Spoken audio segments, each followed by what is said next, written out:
Assalamu alaikum. Az बनाओ अस रुहन तो अदरक पेस्ट रुहन तो अदरक से अस प्रत कुन सिनिस मज इस्तेमाल करान तो अम सुन मजदार ते गसान तो बेच अत वारिया हेल्थ बेनिफिट्स ते अम ब्लड शुगर कंट्रोलस मज रोजान अम ब्लड सर्कुलेशन असल गसान यह हार्ट बापत वारिया मुफीद अगर अस होट आस खराब या छत आस खराब ये अदरक तो रुहन खेन सह फायदे मिलान तो बेस वारिया हेल्थ बेनिफिट्स ये सुन रनान तो यह रुहन जिल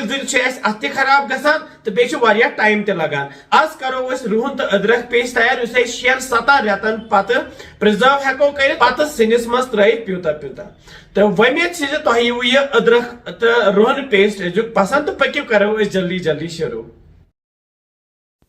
मे प्लेटस मज निमुत रुहन पाव यानी 250 ग्राम रुहन तो यह मे साफ थोमुत कर अत मे देल वेल थोमुत तुलित तो बेच मे यह 200 ग्राम निमुत अदरक करो साफ बान यह पीलर तो अमे तुलो पे ये देल तो पे तुलहोस देल पत करोन श्राप सह साफ यह असल पे साफ कर थो यह छलित ये प्लेटस पे थो यम दोनवे चीज साइडस कुन यह रुहन तो यह अदरक तो लागो वन पेस्ट बनावन मेन यह वखुल तो वखलस मज त्रो यह अदरक प्यूता प्यूता तो ये ोट सगुन यह सही पे दगुन यह ग पूरे मिहन गसन हेको यह रुहन तो अदरक पेस्ट मिक्सरस मज बनत मगर पत ज्यादा मिहन गसान तथ मज रोजान पत कह तवे बनो मे यह वखलस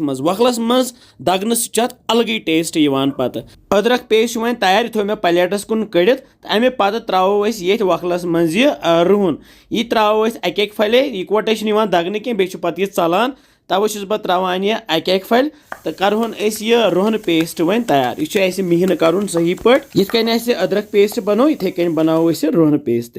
अमे पे यह तैयार गि त्रो यह अदरक पेस्ट ये रुहन पेस्ट सर हेको यह इकवटे दगित मगर यथ कन ज्यादा असल ेटन तिकाज यम अलग अलग चीज तो अमे पे दगहन बे ये ोट युथ यह दोनवे अदरक तो रुहन मिक्स गि तो वन तैयार सोन यह अदरक रुहन पेस्ट कड़ो यह बानस मज ये चमचे सो थोहन यह साइडस कुन अमे पे त्रा बह नुन चमचे बे मे यह जैतून तेल अत त्रा बह 3 चमचे जैतून तेल तूर तो हेक्यू कह तेल ये इस्तेमाल कर अमे पे यह नरम त रोजान बे पे खराब तसान कह तो यह रलावन सही पे वन यह बरुन मे यह शीशु बोतल बड़ हिच तो ये मे लिखमुत नबर किन जिंजर गार्लिक पेस्ट तो यह रुहन तो अदरक पेस्ट बरबा ये मज तो हेक्यू कुन बोतल मज भरत मगर अगर यह शीशु बोतल आए सह गो ज्यादा असल यह सोरे अदरक तो रुहन पेस्ट ये मज भरत बने बड़ बोतल तो ये थबो वन पे डखन तो करहन एयर टाइट डखन चुड़ बंद कर